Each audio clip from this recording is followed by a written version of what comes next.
So if there's anybody that encompasses what we stand for at valuetainment, it's Senator John Kennedy, because he's given value, but he's also entertaining as heck.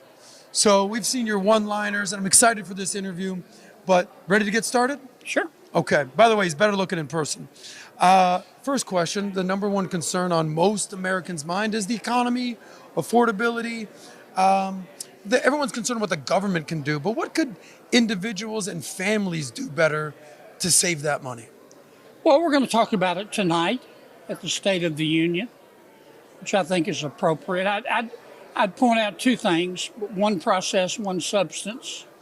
Process to my Democratic friends, and to paraphrase Congresswoman Omar, I love you like a brother, but please behave tonight. Yes. Don't act like you're having a grand mal seizure.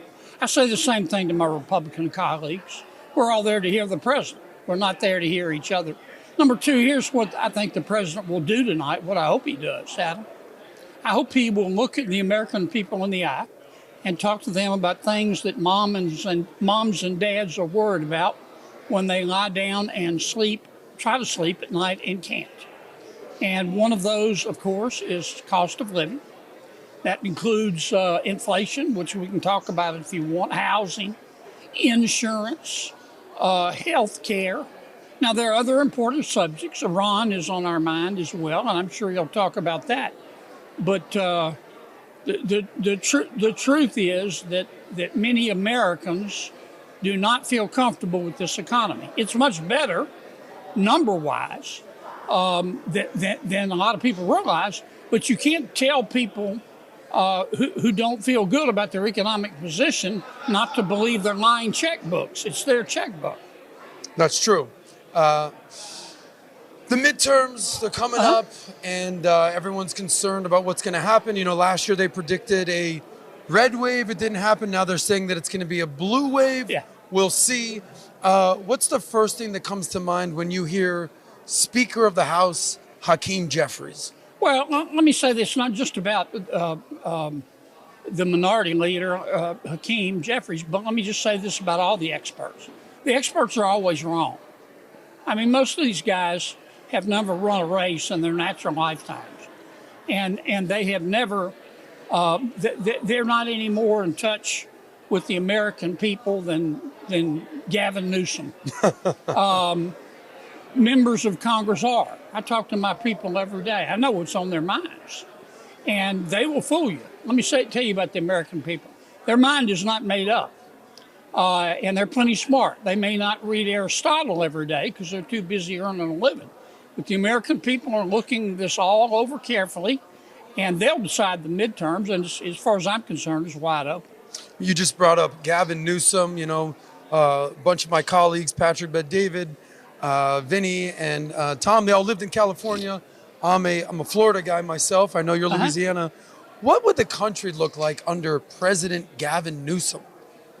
It would look like a lot like it was under President Biden, except on crank. You can just look at the governor's record in California. I mean, what record, sir? Yeah, well, no, he's got a record. It's a bad one, but That's he's right. got a record. He would try to turn. Look, I love my friends in France, but he would try to turn the United States of America into France, to just a social welfare state where people only have to work 35 hours a week, even if they want to work more, where they depend on somebody else for their defense. I mean, I love France, but they're running huge budget deficits and can't afford anything because they spend all their money on butter and not guns, all their money on welfare. And you just can't, that's not the American way, but that's Gavin Newsom's way. It's like the French word, how do you say socialism? It's no good. Socialism is for morons. I mean, I would add more, but that's pretty much what it is. Have you ever seen the book that says all the benefits of communism? You've seen this book and you open the book and then the pages are completely empty. Yeah. Well, anybody who thinks that socialism, much less communism, works, they were in the quad playing Frisbee during History 101.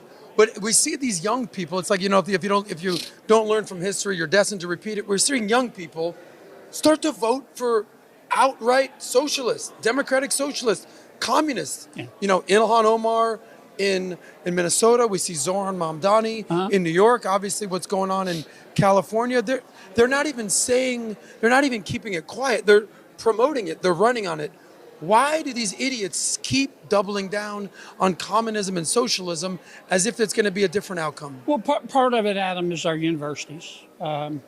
There's no question that most of our universities over the last 20 years have taken a hard left and kept driving. Now, there's nothing wrong with their point of view, a faculty's point of view, but they don't present a balanced point of view. They present it as the gospel. And too many of our kids just suck it up like a Hoover Deluxe, and they believe it. And they've never been challenged. I talk to members of the media, young people every day up here. They've come from a woke college to a woke newsroom. They don't know. They don't know anything else. And socialism, communism sounds great on paper, right? But it's never worked in practice.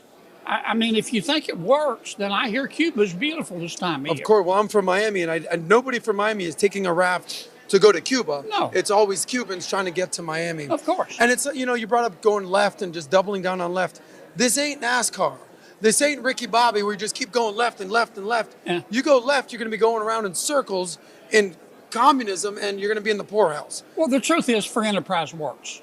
And when's the last time you heard of somebody trying to sneak into China? They want to come to America. Of course. People from all over the world, they want to come to America because we not only have the values, we've got the best economic system in all of human history. I agree. Let's talk President Trump for a second. I know we're both fans. By the way, I know you're a part-time comedian and you do amazing one-liners. Do you have a good Trump? Do you do a good Trump by any chance? No, I don't. No? I don't even attempt it. No? Mike Okay. Johnson, ask Mike. He'll do it for you. Everyone says Mike Johnson has the best Trump. What makes his Trump so unique? He sounds like him. Oh, wow. Yeah, Mike Mike's Johnson, good. respect to him. Yeah. So we're all fans of what the president is doing. Approval ratings, not if you believe him, can't necessarily trust the polls. A year ago, he was in the high 40s. Now, allegedly, he's in the mid 30s. The challenge is they're saying that independents are breaking from him. Yeah. What advice do you think you would give to not only President Trump, but just the overall Congress? How do we get independents back on board with the Trump's agenda? Well, here's what I've learned about the experts that I talked about, the political prognosticators here in Washington. For all of them together, make those late night psychic hotlines that you see on TV look reputable. I mean, they don't know what they're talking about, and they've never run an election. You don't like Miss Chloe? And they take a snapshot in time. Yes, sir. Look, I'm not an expert in many things, if any, but I know how to read a poll, and I can make a poll say what I want. I can make it say what I want. I can make a poll. I can make a poll come out any which way I write it. And right now, the American people are making up their mind. They're unhappy on some things. They're unhappy about inflation. Hell, I am too. President Biden gave us inflation. We've got it down to 3%. The best way to deal with inflation is to grow your way out of it with increased wages. And the Republicans have a good story to tell on that, but we need to do more. It's why I've asked my friend Senator Bethune to let us do another bill to address the cost of living. And some food prices are down. A lot of them are up. And it does no good, Adam, to look the American people in the eye when they feel like they're hurting